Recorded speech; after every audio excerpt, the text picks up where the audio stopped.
È stata inaugurata oggi pomeriggio nel parco giochi del quartiere di San Tommaso ad Albignasego una nuova giostrina per bambini.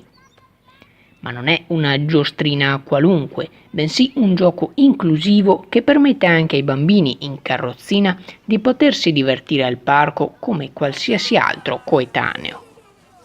Ringraziare Umanity per aver donato questo gioco inclusivo per il parco di San Tommaso, gioco molto bello che potrà essere utilizzato da tutti i bambini della nostra città.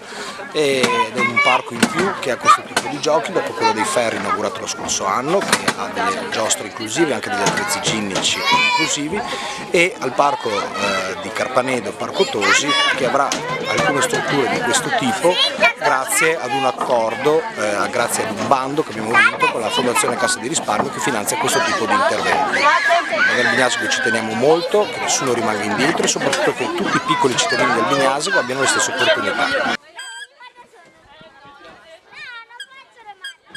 Oggi per il primo compleanno di Umanity siamo felici di regalare al Comune di Albignasego questa giostra inclusiva dove tutti i bambini possono giocare insieme, anche i bambini in carrozzina, e quindi attraverso il gioco entrare in contatto con i loro coetanei. La giostra è il nostro primo progetto solidale della nostra società Umanity, che è il primo centro di formazione ecosolidale nato per l'inclusione sociale.